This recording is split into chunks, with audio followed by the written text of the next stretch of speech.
Programa Na Mira da Cidade. A apresentação: Juliano Zimmer. Juliano Zimmer. Muito bom dia você que está ligado conosco nesse feriadão, né? Nesta quinta-feira. Olha, eu tô atrasado no tempo, hein, gente? Quinta-feira, 9 horas e 7 minutos, dia 11 de junho de 2020, mais uma edição do programa Na Mira da Cidade, pela Web Rádio Cidade Mix, agradecendo a sua participação em todos os nossos programas, a audiência, um abraço a você, um bom dia.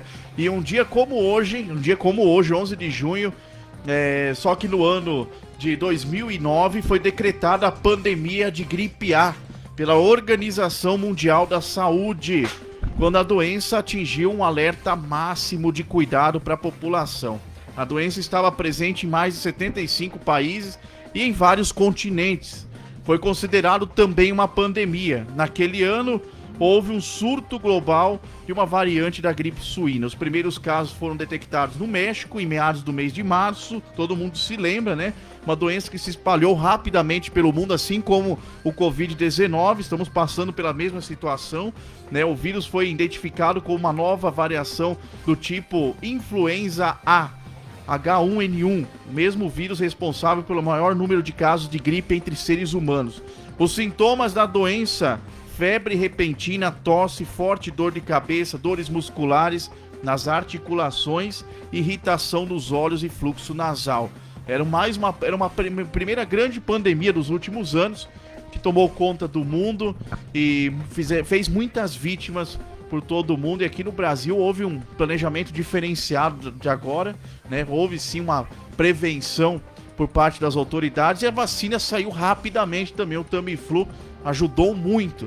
Bom dia a você que nos acompanha mais uma vez. Everton Moreira chegando por aqui também ao meu lado e pronto para falar um pouco dos assuntos que movimentaram o setor da política nas últimas horas. Bom dia, Everton Moreira. Bom dia, Juliano. Bom dia, Haroldo. Bom dia a todos que estão acompanhando a gente pelo Facebook, pelo YouTube e pelo aplicativo da rádio também, né? Da rádio Web Cidade Mix. É muito hoje com um dia chuvoso, graças a Deus, aí a semana inteira com chuva, né? Dando um refresco pra gente aí e além de tudo também amenizando um pouco da questão da seca, né? E estamos aí, né? Para mais um dia, feriadão aí, mas estamos firme e forte aí na luta. Bom dia, Haroldo Nascimento, conosco também nessa manhã. São José dos Pinhais, sempre trazendo novidades para nós, aí para você que mora em São José dos Pinhais. Seja bem-vindo, Haroldo.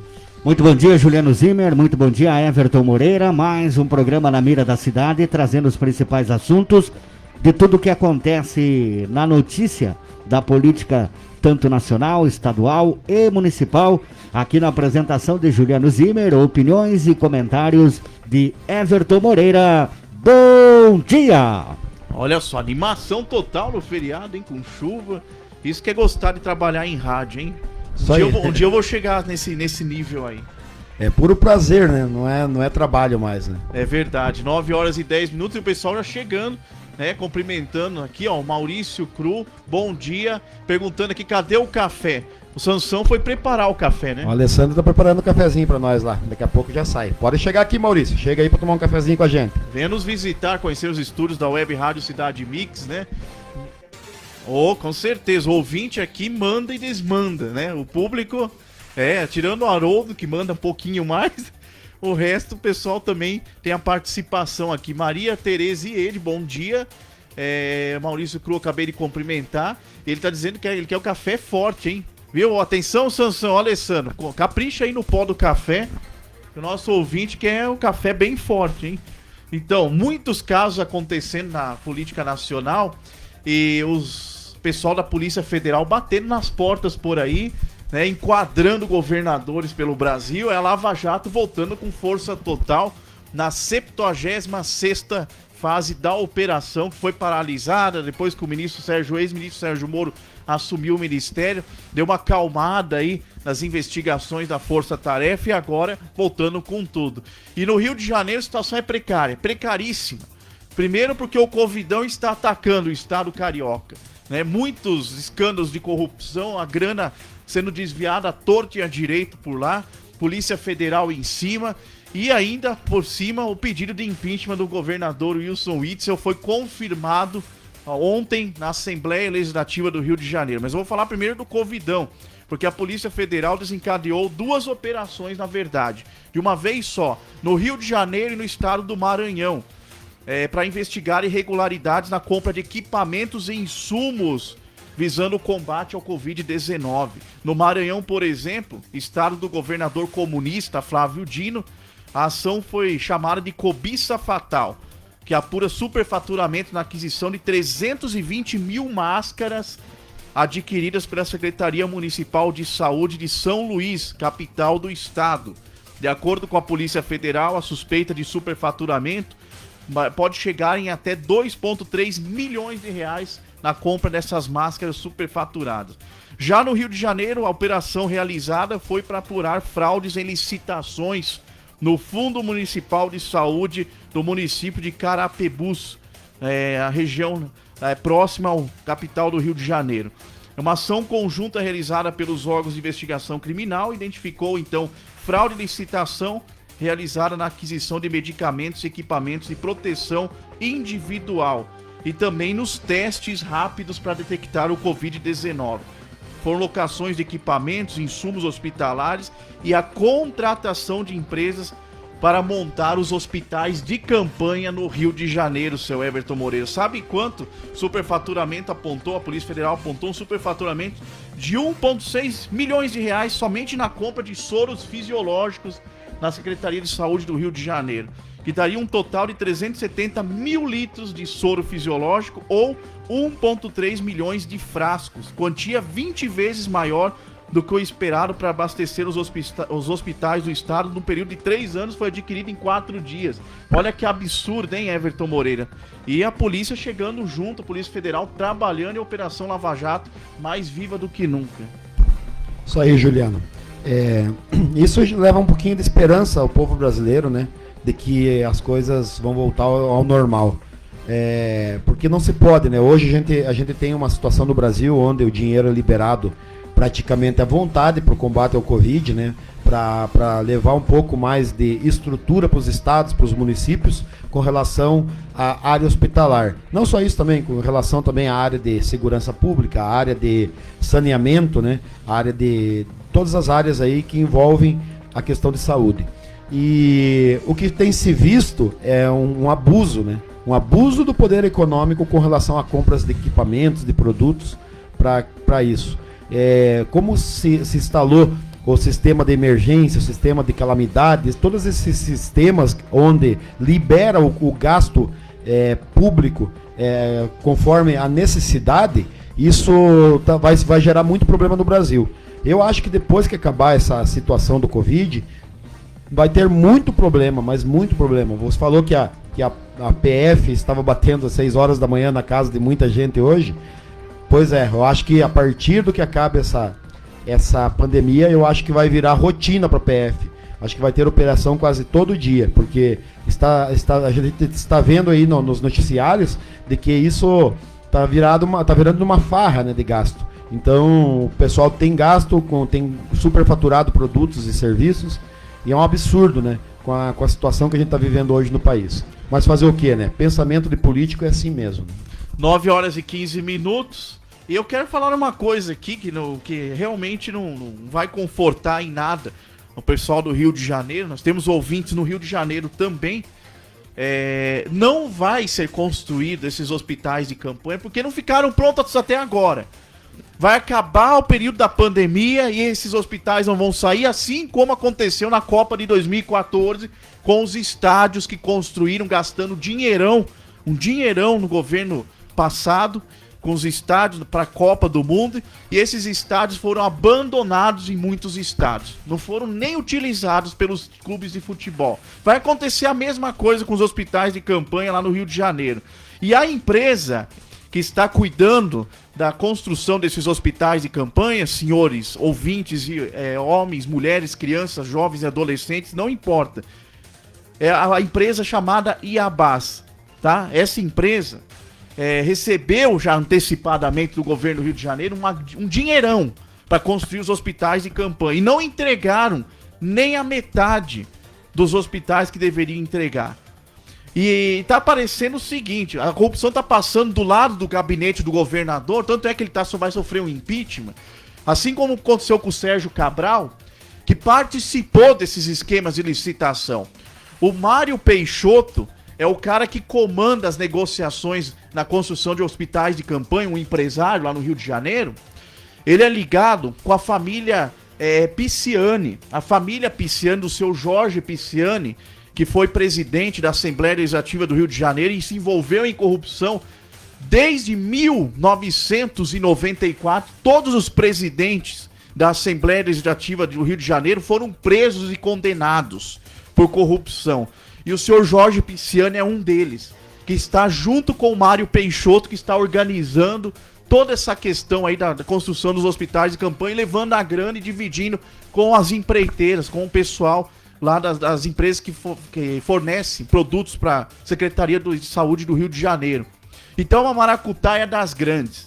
E inclusive em Araraquara, interior de São Paulo, essa semana a secretária de saúde de lá chegou a falar que estava tendo superfaturamento em Araraquara. Falou na cara dura em uma entrevista para uma rádio lá de Araraquara. Quem que é o prefeito de Araraquara? Edinho Silva. Quem é o Edinho Silva? O Edinho Silva foi assessor de comunicação do governo Dilma Rousseff.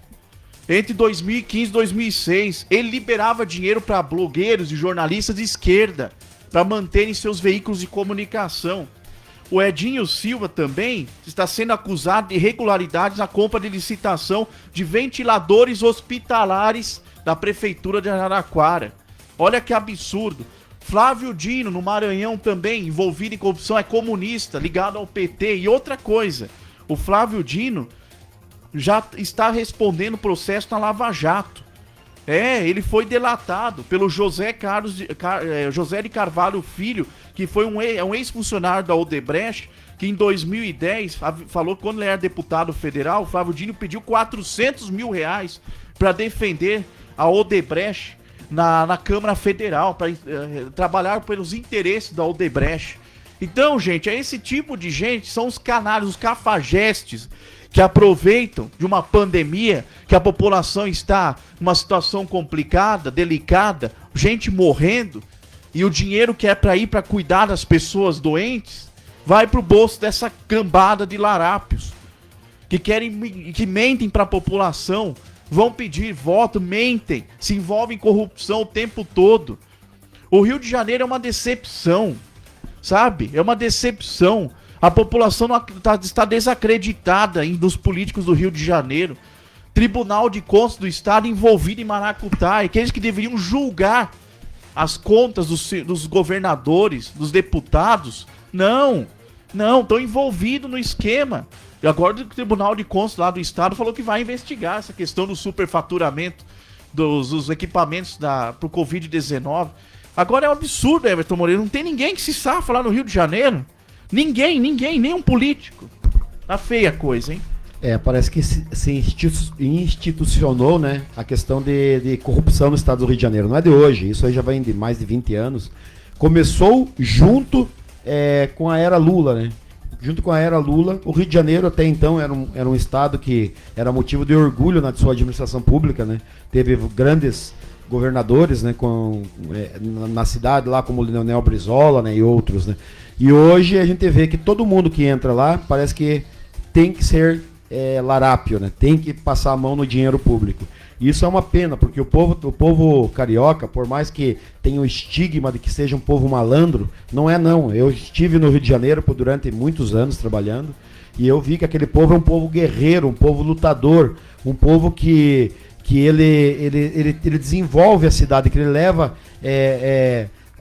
para a cidade uma riqueza do seu trabalho, né, do seu esforço. E ele não tem essa contrapartida do poder público. Não tem. O Rio de Janeiro é uma cidade abandonada. Para quem conhece sabe que lá é dividido. Quem manda nos morros são os traficantes e eles lutam pela estrutura do morro e não o poder público. Então é complicado nessa situação. Vamos torcer, né, para que um dia o Rio de Janeiro, o povo carioca, né, saiba votar e coloque pessoas lá que endireitem aquele estado, porque ele está indo em direção ao caos. E para completar aí a desgraça no Rio de Janeiro, com a questão do Covidão, né? 9 horas e 22 minutos, tem a questão do impeachment. Então foi aberto já, quase que por unanimidade, os deputados estaduais do Rio de Janeiro decidiram entrar com pedido de impeachment contra o governador Wilson Witzel.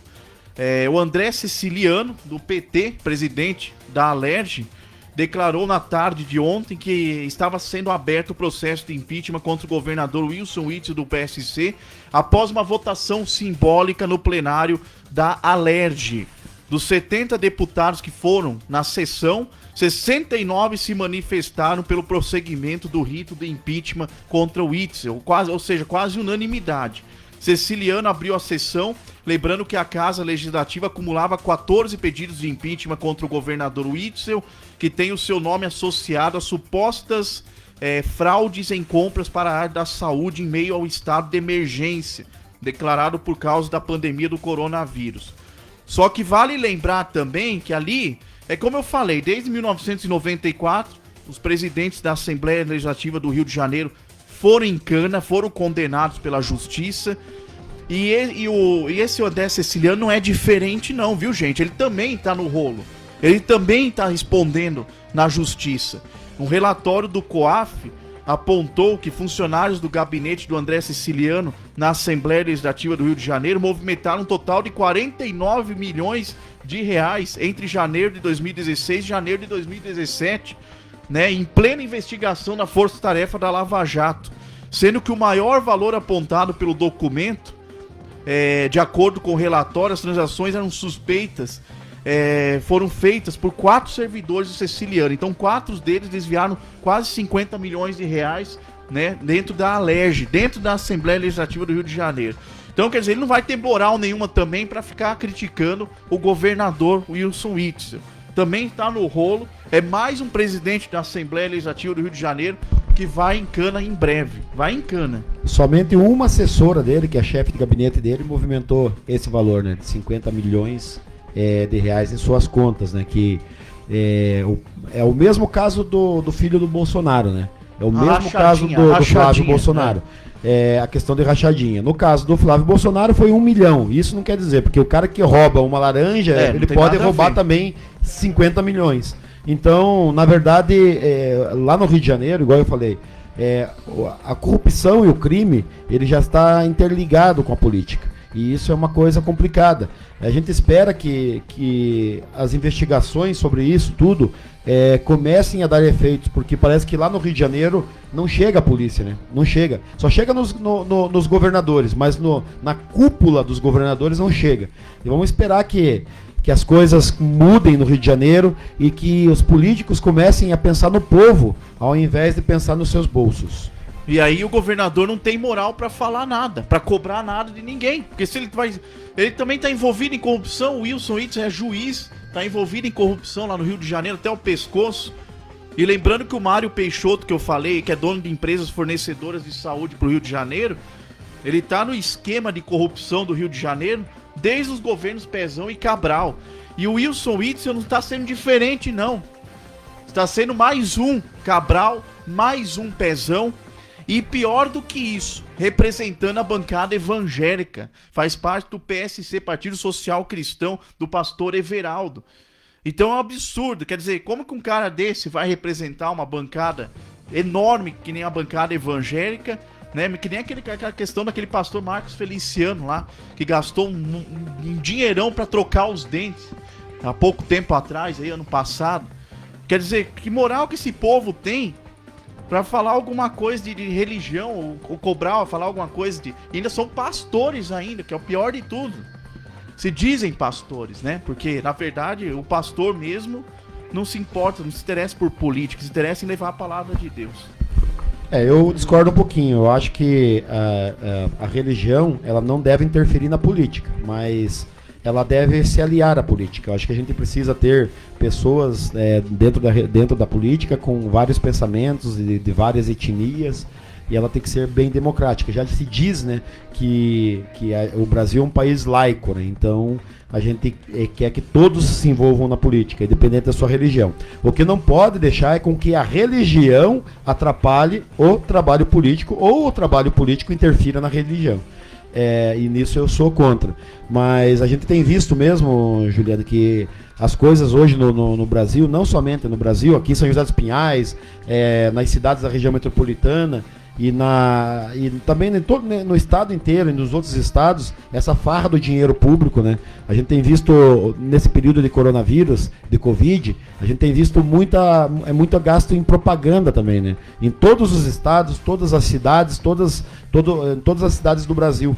O povo faz o negócio, as coisas referentes ali ao combate do Covid, porém, tem que colocar na mídia que está fazendo. E nessa época de pré-campanha eleitoral, a coisa está desgringolando. Aqui em São José dos Pinhais não muda muito, não é muito diferente. Em outras cidades do Paraná também não é diferente. Mas vamos torcer, igual eu falei aí, que a gente consiga nessas eleições aí plantar uma nova semente, eleger pessoas com vontade de fazer alguma coisa, né? E que não se envolvam nessas situações de crimes, nessas situações de desvio do dinheiro público, né? Porque já é tão escasso o dinheiro público no Brasil para investimento no social, nas pessoas que mais precisam, e a gente vê esses desvios de verbas aí milionários, bilionários às vezes, que impacta na vida daquelas pessoas que tanto precisam do poder público. 9 horas e 28 minutos, olha, participação do Daniel Camargo, apareceu o Daniel Camargo, hein? Olha, ele diz o seguinte: no caso de Araraquara, cadê os vereadores para fiscalizar os gastos do prefeito? No meu ver, também são cúmplices, é verdade. Cadê a Câmara de Vereadores? Se alguém não souber, a gente explica aqui, né? A função do vereador é ele fiscalizar o executivo, não só obras, não só ações, e sim o gasto, né? O orçamento. Então, se tem alguma coisa, o fiscal, ele chancela, chega no final lá do balanço do que ou a prefeitura ou o governo fez, eles têm que chancelar, né? Chancelar o gasto. E nisso a gente tem visto que tem falhas em vários lugares, né? O vereador, eu acho que não compreende qual a sua real função. E geralmente estão também na base da prefeitura ou do governo, né? E daí aqui eles acabam já entrando na maracutaia, igual diz o nosso amigo Daniel Camargo. 9 horas e 29 minutos, e também nessa semana a OMS, a Organização Mundial da Saúde, falou uma coisa e voltou atrás. Primeiro falou que os assintomáticos não correm o risco de contaminar ninguém e poderiam ter uma vida normal e esquecer esse negócio de quarentena, enfim, voltar a abrir o comércio, tudo normal. Depois voltaram atrás, em nota voltaram atrás, dizendo que não, que todo mundo pode levar o vírus consigo e contaminar as outras pessoas. Aí o presidente Bolsonaro foi lá e fez um discurso falando que já que a OMS tinha falado que os assintomáticos não correm risco de contaminar ninguém, o comércio deveria voltar ao normal. A economia tinha que voltar a trabalhar normalmente. E aí gerou uma falação danada. Gente, a OMS, até eles estão perdidos. Eles falam uma coisa e voltam atrás, dão uns números que às vezes não batem com aquilo, com a realidade. O número de curados, por exemplo, eles não falam quando eles apontam uma pesquisa relacionada à pandemia. Eles não falam quem se recuperou. Eles não falam a faixa etária das pessoas que estão sendo contaminadas. A gente não sabe se são jovens, se são pessoas idosas. E aí fica uma confusão danada, né?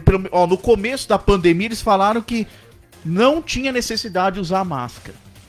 É só as pessoas ficarem em casa, higienizar as mãos e tomar os cuidados necessários. Aí depois falaram que era obrigatório o uso de máscara.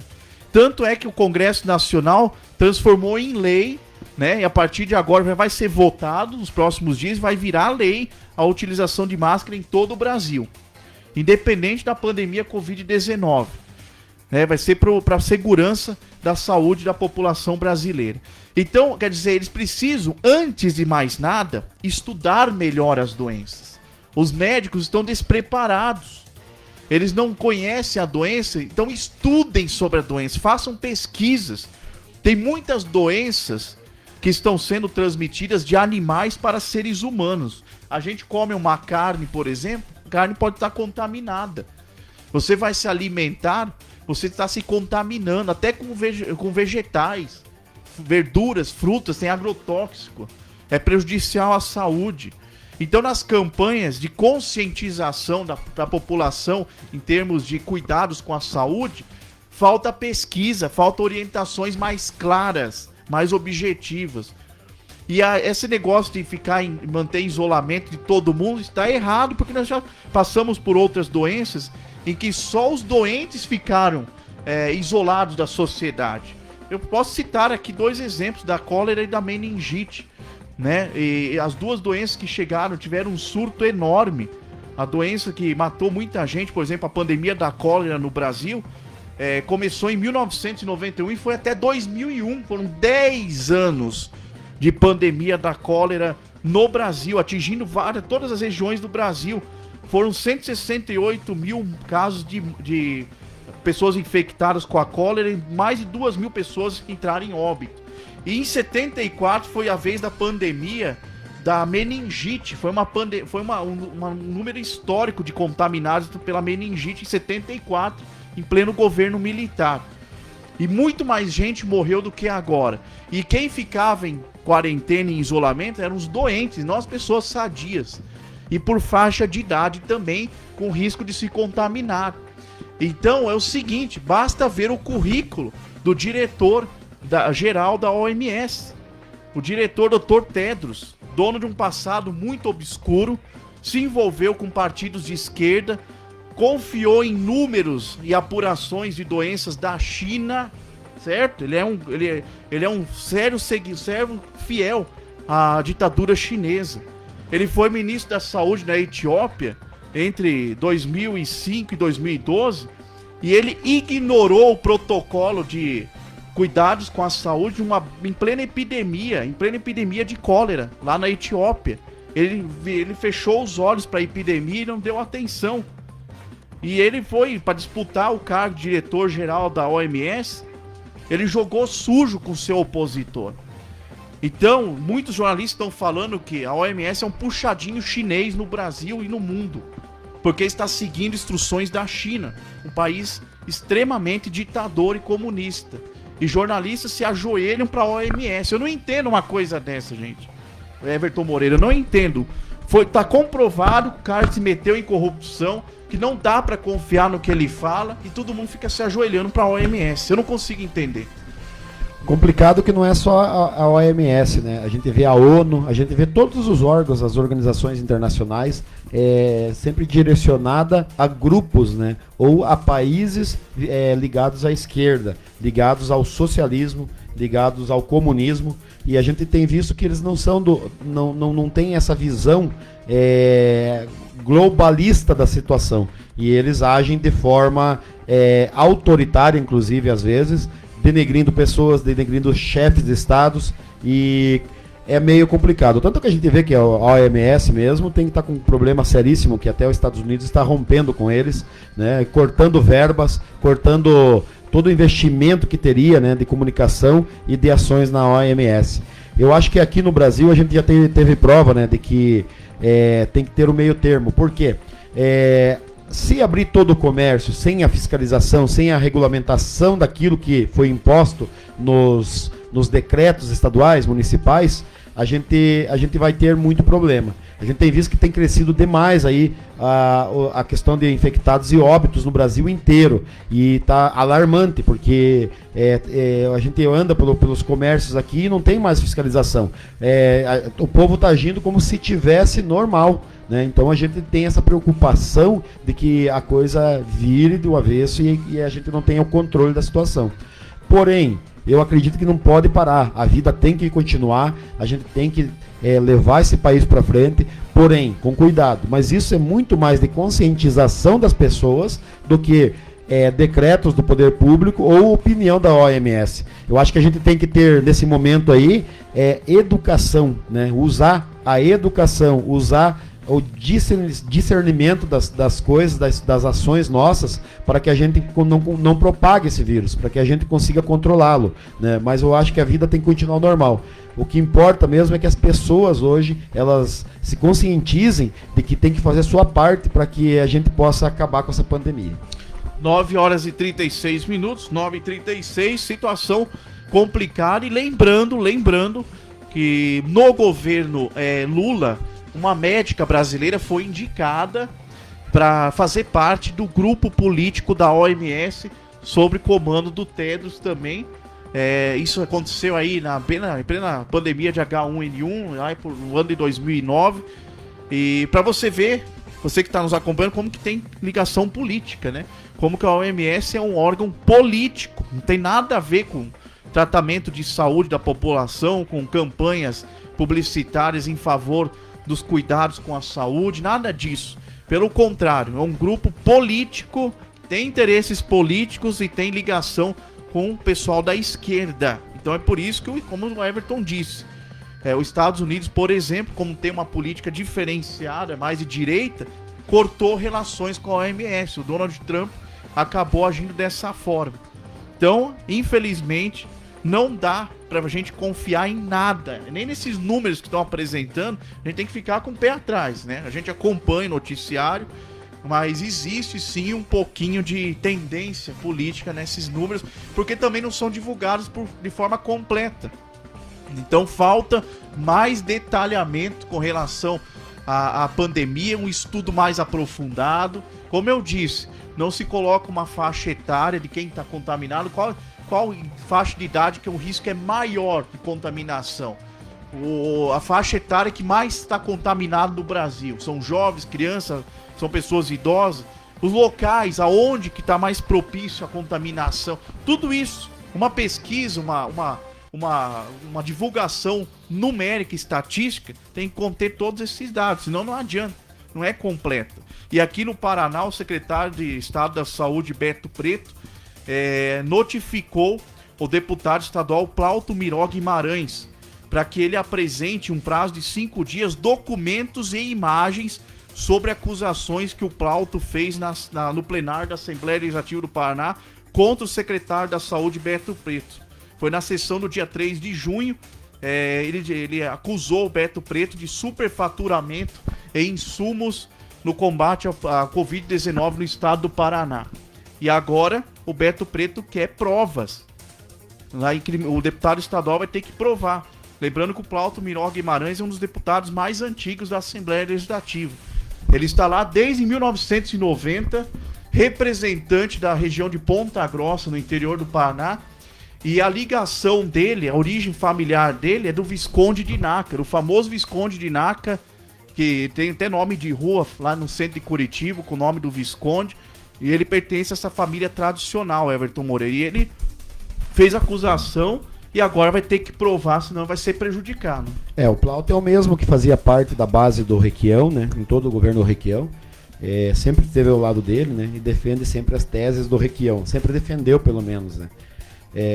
Eu acho que se ele tem alguma prova, ele tem que levar mesmo, né? Porque eu acho que o governo do estado tem feito um trabalho excelente no combate ao Covid.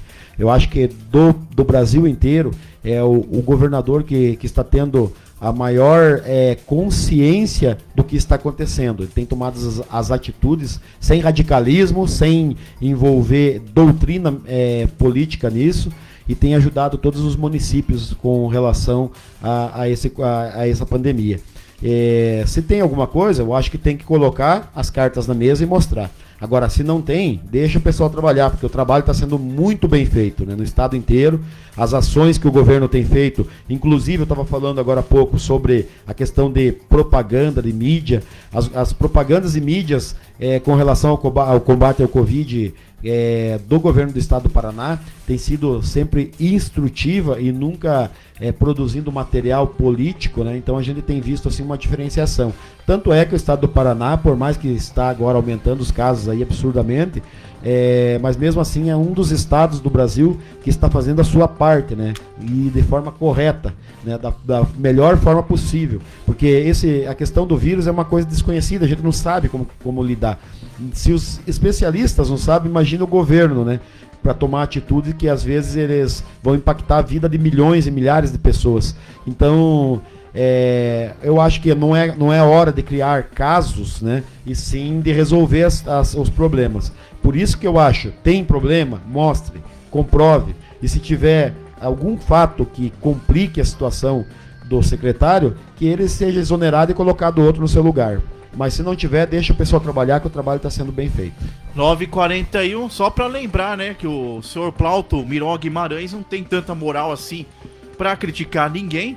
Ele foi investigado pelo Ministério Público Estadual do Paraná na Operação Lava Jato, na Operação Quadro Negro e Republicanos, aqui junto com o Beto Richa, o ex-governador Beto Richa. Ele foi investigado junto com o Valdir Rossoni, quando era presidente da Assembleia Legislativa, no desvio de dinheiro das escolas estaduais na Operação Quadro Negro. E eu me lembro também que foram mais 6 pessoas junto com eles que foram investigadas na Operação Quadro Negro, apurando irregularidades na construção e reforma das escolas estaduais. Lembrando que a construtora Valor, na época, de propriedade do delator Eduardo Lopes de Costa, era beneficiada com aditivos desnecessários que aumentavam o preço das obras e repasses às construtoras que construíam essas escolas. Então a sustentação política, a construtora era dada por Rossoni, justamente por Plauto Miró, primeiro secretário da mesa diretora da Assembleia Legislativa do Paraná, na época, né, que corria solta as investigações da Quadro Negro, e em troca, o dono da Valor, em troca dos benefícios, o dono da Valor pagava propina para alguns políticos do Paraná, e segundo denúncia, Plauto e Rossoni foram beneficiados com R$300 mil cada um para favorecer as construções, as obras de licitação, as construções de escolas para a empresa Valor. Então, quem é ele para falar do secretário, ainda mais sem provas? Pois é, na verdade eu acho que a gente podia até levantar, né, Juliano, a questão aí sobre essas investigações, como que andam, né? Porque ninguém mais fala nada sobre isso, a gente não sabe como que tá a situação do ex-governador, a gente não tem notícia nenhuma mais, parece que foi abafado o caso. Era até bom no próximo programa você levantar como que tá essa situação dessas investigações, pra gente levar pra população também, porque é fácil ser pedra hoje, né? O difícil é ser vidraça. Então, era bom a gente levantar essa situação para a gente mostrar também como que anda essas investigações aí, para trazer para os nossos ouvintes aí, para os nossos seguidores aí no próximo programa. O que você acha? Com certeza. Vamos buscar então as informações, vamos pesquisar. Eu quero até trazer alguém para falar sobre isso, né? Um entrevistado para comentar esse caso, de repente um advogado, uma pessoa do meio jurídico. Porque é importante, como você disse, é importante que a população fique bem informada. E aqui a gente procura fazer isso, né? A gente procura informar. Agora aquela frase famosa, né? No ex-presidente Bill Clinton, ele foi questionado sobre o uso da maconha em 1992, ele falou o seguinte: eu só traguei e não fumei. A maconha também é a mesma coisa que o político corrupto falar: não, eu sei que o fulano lá tá envolvido em corrupção, mas eu experimentei, mas eu sou inocente, eu tava de fora, me colocaram no rolo. É a mesma coisa. Então, vamos parar pra pensar bem, tá chegando 2022, esse ano é ano de eleição também, a população tem que ficar esperto, viu? Não dá pra reeleger qualquer um, não dá pra reeleger esse pessoal que fica mentindo pra vocês. Nós vamos trazer mais informações. Em São José dos Pinhais, como é que tá a situação aí de São José dos Pinhais? O Haroldo tá quietinho hoje o Everton vai falar. Everton, como é que anda aqui a política são joséense? Os bastidores estão bem agitados, né, Juliano? A gente tem visto aí várias lives aí de vários blogueiros aí da cidade, entrevistando todos, né? Hoje a gente tem, em média, aí, aproximadamente 8 pré-candidatos a prefeito, e já passa dos 400 pré-candidatos a vereadores. E tem sido bem movimentado. Por mais que a gente fale que está em pré-campanha, eu acho que a campanha já está pegando fogo, e a gente tem visto aí propostas aí viáveis, mas propostas também que só vai iludir a população. Eu acho que ainda meio, aqui com relação à política falando, eu acho que é meio precoce a gente expressar alguma opinião ainda, né, sobre o que vai acontecer nas eleições, porque até a gente não sabe, né? A gente tem várias situações aqui de oposição que pode virar posição, né? De posição que pode virar oposição.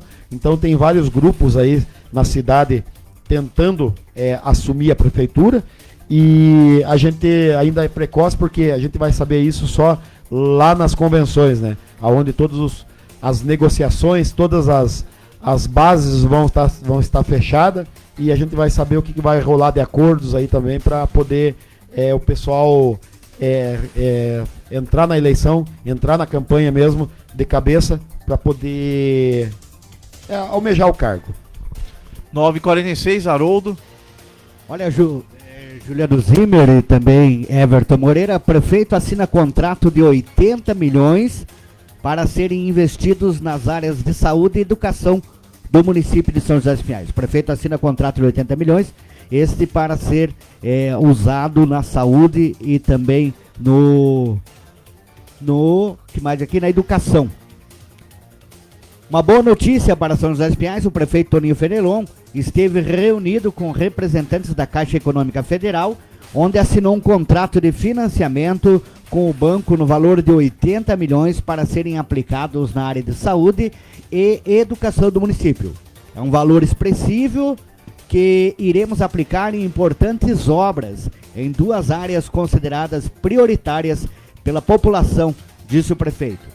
Segundo o diretor financeiro da Secretaria de Finanças, Cláudio Veirich Gomes dos Santos, a primeira parcela do recurso já deve ser liberada na próxima semana e será possível começar os processos licitatórios para que se possam iniciar as obras.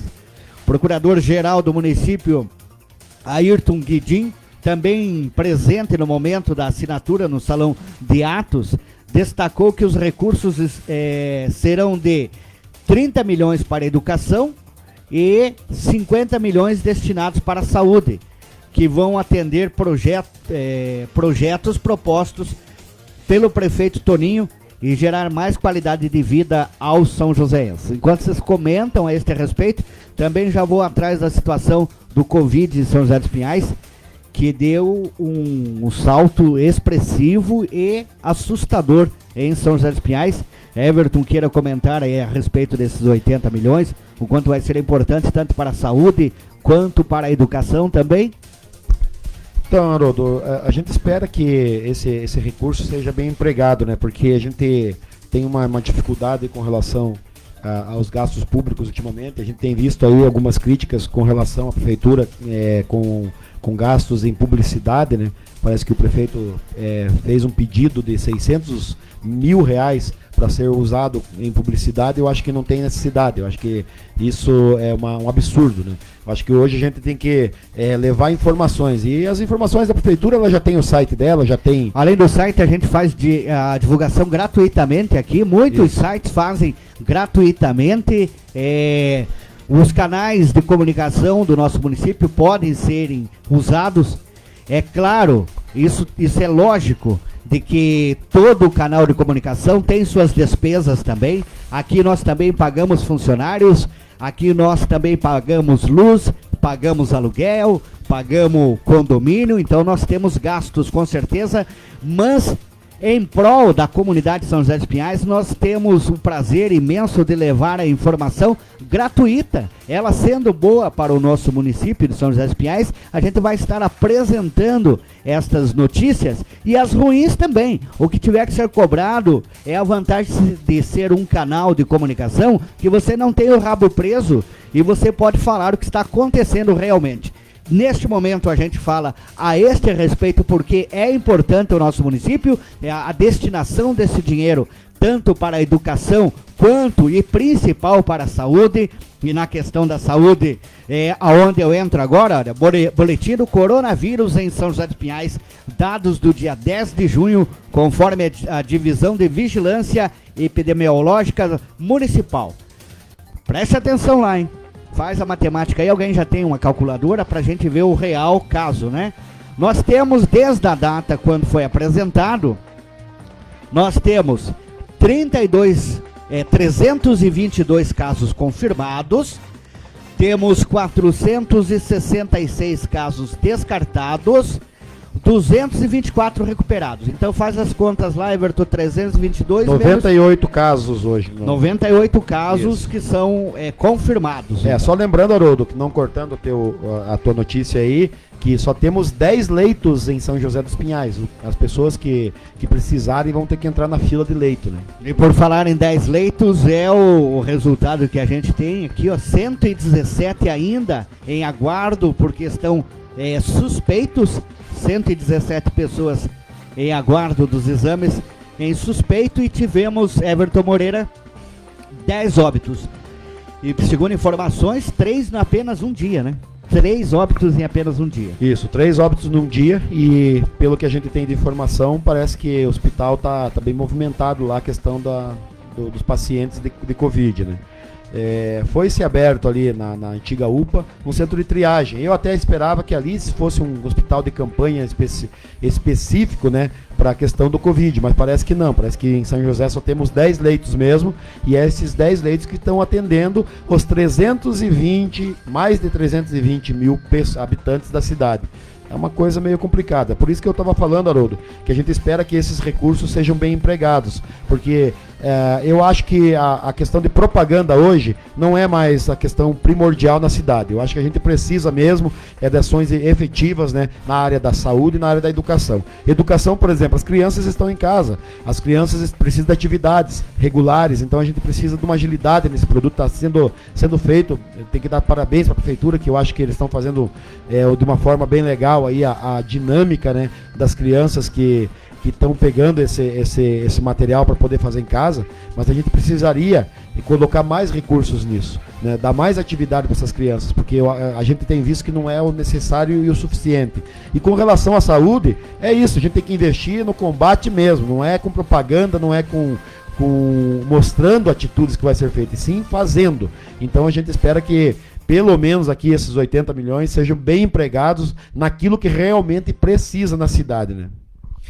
E também nós temos ciência, sabemos que existe o tal do consórcio, que é caso necessário, mas também os outros municípios estão, se não em situação igual, pior de repente do que a nossa, porque a gente não cansa de falar do bom trabalho que foi feito pela secretária Débora Chemin, pela prefeitura em si, porque a secretária não é só ela tem um grupo, e este grupo está de parabéns aqui pela Rádio Web Cidade Mix, pelo trabalho, e essa questão também do aumento, deu-se a questão da prova, né, que foi feito os testes rápidos e em massa, os testes. Com isto, acaba se descobrindo dentro de uma região, como foi a região aí da área rural, aonde naquela empresa houve em massa a contaminação pelo Covid-19,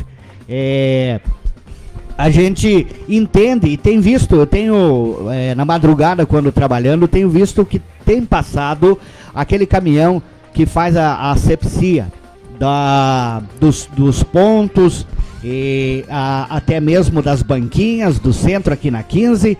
Tem sido feito aquilo que a gente sempre comentou a respeito do prevenir para não ter que remediar. Infelizmente nós estamos entrando na fase agora do remediar, e é onde o Everton Moreira coloca, o Juliano também pode fazer parte para o comentário.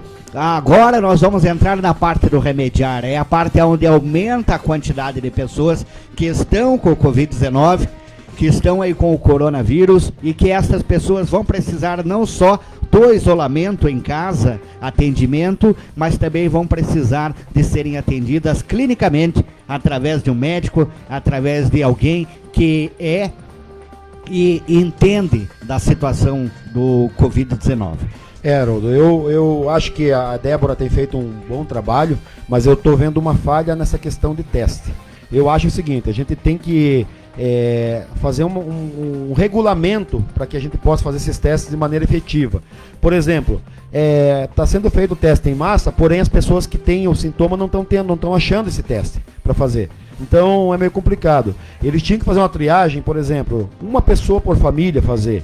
Se essa pessoa der positivo, faz as outras. Se essa pessoa der negativo, não faz as outras. Eu acho que é uma falha grande nisso, porque a gente teve casos que a gente conheceu de pessoas que precisavam, que tiveram contato com pessoas infectadas, e essas pessoas não conseguiram achar à disposição o teste. Por quê? Estavam fazendo teste na rua com várias pessoas sem ter aquele critério de como que estava sendo feito. Então foi gasto um material, na minha opinião, de forma incorreta. Eu não sou técnico para vir aqui e falar, mas eu acho que a lógica leva a gente a pensar nisso, né? E outra informação também, que a gente vem aqui do nosso amigo Maurício, que tem mais 2 casos de óbitos aguardando resultado. Então pode ser que cresça esse 10 para 12. Isso, pode ser que vá para 12 casos de óbitos agora na cidade. E aproveitando dentro do espaço do meu comentário também, quando ouço ali como o Juliano fala, e até mesmo você, Everton, a respeito das pessoas continuarem a sua rotina de vida, quem for sadio deve trabalhar, quem for doente estar em casa, concordo com a situação de que precisamos trabalhar, concordo com a situação, porém, há necessidade de uma explicação, e essa nós vamos também colaborar, mas que viesse da parte também aí não tem um dinheirão para gastar na comunicação? Se eu não me engano, parece que são mais de 3 milhões por ano, né, Haroldo, que pode se gastar na comunicação aqui. Mas o que a gente tem visto, isso é uma crítica muito grande minha, Haroldo, de que a prefeitura usa esse dinheiro de forma incorreta, muito, muito incorreta. Por quê? Não se é levado as comunicações, das ações, das atitudes da prefeitura, e sim dado dinheiro para esses blogueiros hoje não falar mal da prefeitura, para esses blogueiros não levar informação contra o prefeito ou contra o secretário, e isso é uma pena, né? Porque o que a gente precisa é levar ao conhecimento do contribuinte as ações da prefeitura e aonde ela está. Ontem a gente teve uma discussão, até eu vou ser um pouquinho rápido aqui, porque daqui a pouco o Carlos já entra aqui com o convidado dele, mas a gente teve show da cidade daqui a pouco com Carlos Ricardo. É isso aí, a gente teve uma discussão ontem interna com relação ao centro de zoonoses, né, Haroldo, que a gente conversou, porque a prefeitura tem um setor onde ela faz castração, tratamento e chipagem dos animais que estão em situação de risco, que sofrem abusos e que estão abandonados. Porém, a prefeitura não informa isso. Eu me considero uma pessoa que procura estar informado sobre a situação, fiquei surpreso quando você me contou. Então, e tem um centro de tratamento com relação a isso, excelente na borda do campo. Só que a prefeitura não tem, acho que ela não tem vontade de levar para a população a divulgação desse serviço que ela presta. E é complicado, porque a gente vê blogueiros fazendo 3 mil jornais, espalhando jornais só com foto de político. E a gente não tem visto. É o que aconteceu em Araraquara, com o Edinho Silva, que eu acabei de falar. É isso Ele aí. é um campeão em dar dinheiro para blogueiro, e tá lá o caso de corrupção confirmado em Araraquara, na cidade que ele administra. Então isso a gente tem que torcer para que o próximo prefeito tome atitude e coloque esse dinheiro aonde tem que ser colocado. Informações de coisas úteis para a cidade e não somente para levar aí um ganha-pão para esses blogueiros aí que muitas vezes aí não sabem nem o que estão falando e estão ganhando dinheiro da prefeitura. Eu quero aproveitar também agora 9 horas e 59 minutos, 9h59, faltando 1 minuto aí, eu quero deixar também a minha mensagem para aquelas pessoas que devem e vão continuar seguindo a sua situação de rotina de vida, trabalhando, mas que prestem muito atenção sobre as pessoas que você tem em casa, o seu pai, a sua mãe, o seu avô, a sua avó, ou alguém de dentro da sua casa que de repente tem problemas de saúde e que você precisa sair. Ao retornar, tome todas as medidas para que não haja essa contaminação, porque estas pessoas, são propícias a que o vírus faça de repente um verdadeiro estrago. Embora muita gente ainda fale sobre a situação ser uma questão política, embora muita gente ainda fala sobre a situação que isso não existe, existe e está muito próximo de nós, e queira Deus que vá embora muito logo e que não venha fazer de repente um estrago na minha família, na sua família, na nossa família. Essa é a mensagem da Rádio Web Cidade Mix a todos os amigos e amigas. Valeu então, obrigado pela participação, Everton Moreira, até o próximo programa e um bom final de semana. Alô, Juliano, bom final de semana a todos, um bom feriadão, né? Um feriadão prolongado aí. Espero que as pessoas fiquem em casa, não queiram ir viajar, né? Porque não podem, né? A gente tá em questão de isolamento. E foi bom hoje o programa, bem produtivo, né? Esperamos que terça-feira todos acompanhem a gente novamente aí. Um bom final de semana, fiquem todos com Deus e até terça-feira. Valeu, valeu, valeu. Tchau, tchau. Bom, tem a frase do dia, a pérola do dia, né? Não pode terminar o programa. Tá apurado, tá apurado. O real não tem nada de real. é uma fantasia, uma ficção, é uma das coisas mais cínicas que já apresentaram à população. Frase dita nas eleições de 1998, quando o então candidato à presidência Enéas Carneiro do Prona sugeriu acabar com o Plano Real, moeda implantada por Fernando Henrique Cardoso 4 anos antes e que vinha reduzindo o alto índice de inflação no país. Agora sim, até terça-feira.